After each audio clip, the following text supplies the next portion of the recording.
इतना जो सब ये बताना आपने, मैं नारा लगवाऊंगा और आपने कितना जोश है आपने बताना। किसान एकता जिंदाबाद जिंदाबाद जिंदाबाद, किसान एकता जिंदाबाद जिंदाबाद जिंदाबाद, किसान एकता जिंदाबाद जिंदाबाद जिंदाबाद, क्योंकि भाईचारा जिंदाबाद जिंदाबाद जिंदाबाद। मेरे साथ आए लिकानी साहब, काला कनौजी, कृष्ण कनौजी, कुमारखेड़ा से हमारे प्रधान जी बैठे हैं, सतीश बिठोड़ा जी, सत्यवान कनौजी, और भाई जो प्रोग्राम आज करवा रहे हैं, मैं सभी के नाम नहीं जानता, माफी चाहूंगा। अमित डाका जी, और सामने बैठे मेरे सभी भाइयों, बुजुर्गों, प्यारे बच्चों, जहां तक मेरी बात अगर कोई सुन रही है हमारी माता, आज मेरे लिए तो भाग्यशाली दिन है कि आज मैं क्रांतिकारी एरिया में खड़ा हूं।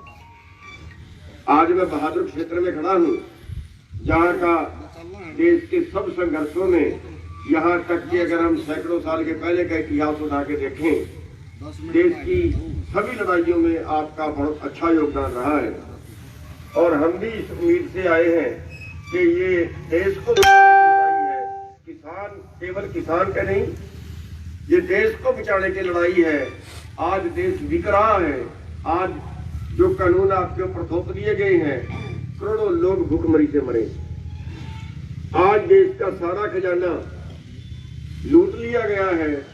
देश के पूंजीपतियों ने हमारी सरकार को, हमारे राजनेताओं को रिश्वत देके, जिसको चुनावी चंदा बोलते हैं, वो रिश्वत दे के देश का खजाना आज लूट लिया है। देश खाली है और देश के हवाई अड्डे, देश की बंदरगाहें, देश की ट्रेनें, देश की सड़कें, देश के बैंक, देश की कंपनियां, सबको बेच दिया गया है। और अब देश की जमीन भी सेल पे लगा दी। शेयर करते रहे। जहां हम कहते हैं कि उत्तम खेती, मध्यम व्यापार, नीच नौकरी हुआ करती थी, जिस देश को बचाने के लिए, आजाद कराने के लिए हमारे हजारों पुरखों ने कुर्बानियां दी थी। सभी किसान भाई ज्यादा से ज्यादा शेयर करें। अंबानी अडानी जैसों का तो किसी करोड़पति का एक भी बेटा आजादी की लड़ाई में शहीद नहीं हुआ था, ताकि हर किसान तक ये तो आवाज देश को पहुंच आजाद सके। कराने के लिए देश कौन सी बना है? अंबानी अडानी देश है क्या, या बीजेपी देश है क्या, या कांग्रेस देश है क्या? अरे देश तो आप लोग हो। क्या बचा इस देश को? आजाद कराने से क्या मिला इस देश को? आजाद कराने से क्या मिला इस देश की जनता को? जहां उत्तम खेती थी, आज नीच खेती होगी। आज खेती करके राजी नहीं है कोई। जहां आजादी से पहले, आजादी के साल, आजादी के दिन, जहां हमारे देश की खेती का देश की जीडीपी में हिस्सा 65% था, आज देश की जीडीपी में हिस्सा हमारा 10% है। और अगर ये कानून लागू होते हैं तो देश की जीडीपी में खेती का हिस्सा 6% बचेगा। मोटे तौर पे मानिए, देश के पूरे किसानों की आमदन होगी 100 रुपए में 6 रुपए,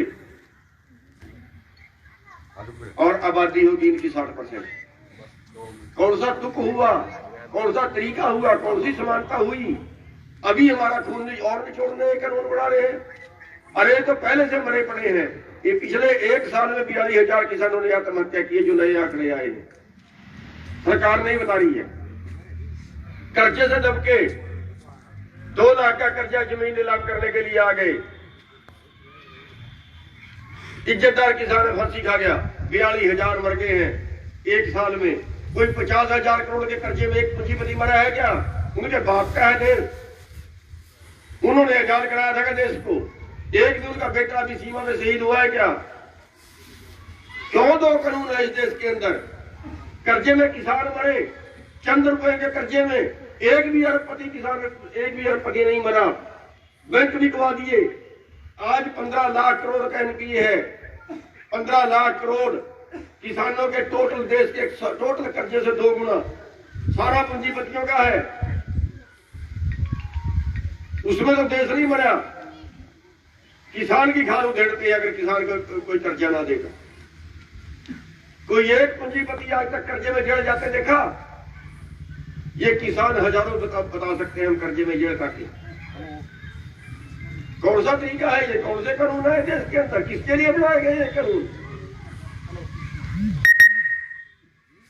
अभी देश का पूरे का पूरा एग्रो बिजनेस कारपोरेट के हवाले कर दिया। सरकार कहती है आप जहां मर्जी बेचो, आप जो मर्जी पैदा करो, मर्जी जहां जो खरीदो। भाइयों ज्यादा से ज्यादा शेयर करो, सरकार भी से बाहर। अरे ये तब क्यों हर कहा ग्रुप था? में शेयर कीजिए ये तब ताकि क्यों हर नहीं किसान कहा था? तक किसान जब अमेरिका के नेता राष्ट्रपति गुरनाम ने सिंह हमारे जी की देश के आवाज प्रधानमंत्री पहुंच को बोल सके, दिया था कि जो देश 30 सालों से किसान आपके ने लिए है। संघर्ष कर रहे हैं। अगर मैं अनाज देना बंद करूं तेरा देश भूखा मर जाए। और फिर उन्होंने जय जवान जय किसान का नारा दिया था, खेत में किसान सीमा पर जवान का नारा दिया था। आपने देश के भंडार भर दिए, ये गलती कर दी। अब देश का प्रधानमंत्री कहता है कि ये तब के कानून थे जब देश भूखा था, जब अनाज नहीं था। अब उन कानूनों की जरूरत नहीं है, अब हमें पैदा करवाने की जरूरत नहीं है, अब लावारिस छोड़ दिया गया। ये कहते हैं एमएसपी नहीं तोड़ रहे हैं। अरे पूरी दुनिया का व्यापार इकट्ठा कर दिया गया है, डब्ल्यूटीओ में शामिल हो गए हैं। डब्ल्यूटीओ के अंदर पहली शर्त है कि किसी देश की सरकार अपने देश के किसानों को मार्केट से ज्यादा भाव नहीं दे सकती।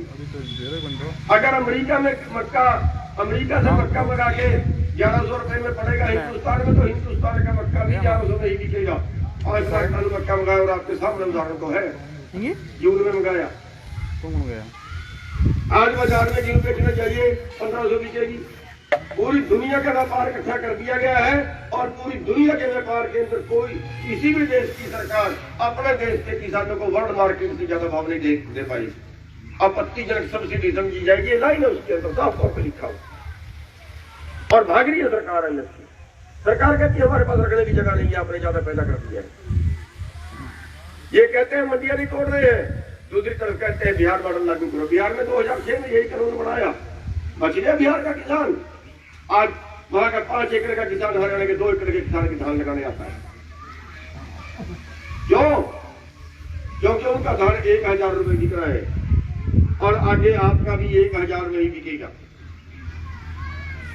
लड़ना इसलिए जरूरी है।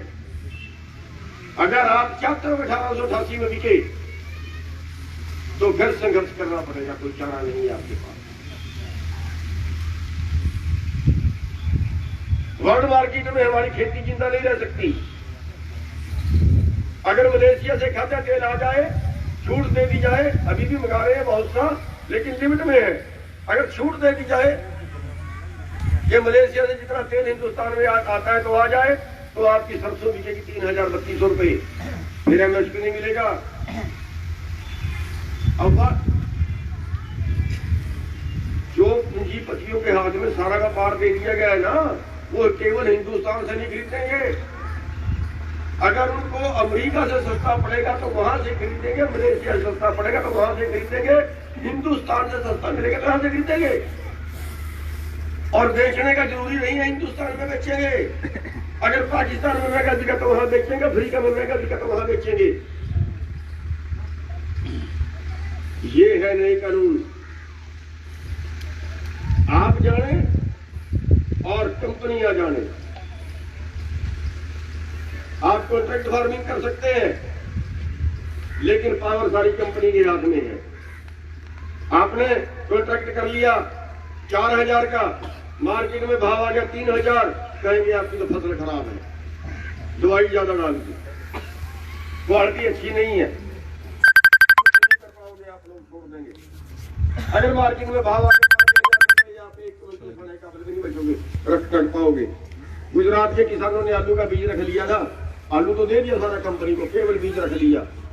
4 करोड़ का मुकदमा दायर किया था गुजरात के किसानों के ऊपर।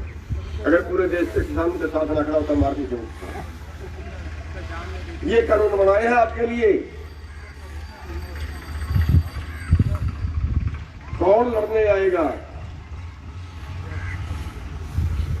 हमारे लिए दूसरे देशों से कोई डरने नहीं है। और हम उम्मीद करें कि कांग्रेस को भगा दो, बीजेपी को ले आओ, अब आ जाएंगे 15-15 लाख। अब हो जाएगा कर्जा माफ, अब हो जाएगी स्वामीनाथन रिपोर्ट लागू हो गई। अब आप बीजेपी को हरा दोगे, ऐसे ही सोचते कांग्रेस छोड़ देगी, फिर आप कांग्रेस को जिता दोगे, फिर देखते रहना क्या होता है। कोई चारा नहीं है आपके पास। वोट के टाइम तो हम जाट हैं, हम सैनी हैं, हम हिंदू हैं, मुसलमान हैं। वोट के टाइम हम किसान है ही नहीं। वोट के टाइम किसान कोई मुद्दा नहीं है।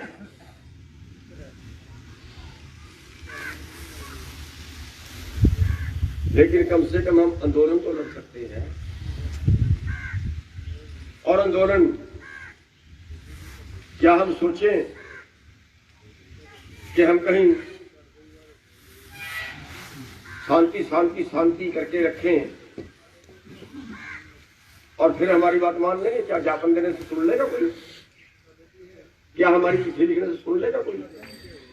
ये तो तब होता है जब सरकारों को पता ना हो कि जमीनी हालत क्या है।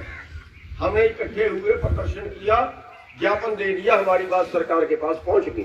उनको पता लग गया कि हाँ हमने गलत कानून बना दिया, तो उसको बदल दो। अरे ये तो कानून कंपनियों से बढ़ के आ रहे हैं, कंपनियों से ड्राफ्ट बढ़ के आता है। खाली मोहर लगती है लोकसभा में, तो खाली मोहर लगती है। एक ने एमपी ने सवाल किया देश के कृषि मंत्री से कि कृषि मंत्री जी, मेरे को नहीं लगता कि ये जो 3 अध्यादेश लाए हो ये आप लाए हो। मेरे को लगता है ये कंपनियों ने आपके पास लिख के भेजा है, क्योंकि जो ये बनाए हैं, जो इसमें लाइनें लिखी हैं, ये आप नहीं लिख सकते। मेरी आत्मा ये कहती। देश के कृषि मंत्री का सिर झुक गया। देश के कृषि मंत्री के पास जवाब नहीं था। अपनी आत्मा को मार रहे हैं ये। राजी बीजेपी वाले भी नहीं है। कईयों से मेरी बात हुई, एक इनका अच्छा लीडर, उससे बात हुई, वो कहा राजी तो हम भी नहीं है, पर हम मजबूर है। मजबूर क्या है? आत्मा मर गई। मजबूर क्या है? छोड़ के आ जाओ ना। ये जब राजनीति में कोई अपना नहीं है, हम कहते हैं ना ये किसान का बेटा इसको डाल दो, कोई अपना नहीं है राजनीति में। राजनीति में तो अपने परिवार मार देते हैं। राजनीति में चाचा नहीं को, ताया नहीं को, बाप नहीं। राजनीति में तो कुछ भी नहीं है। देश का इतिहास उठा के देखिए। औरंगजेब ने अपने बाप को जेल में डाल दिया था राजनीति में। राजनेता किसी के नहीं होते, इसलिए आपको खुद उठना पड़ेगा, आपको खुद लड़ना पड़ेगा।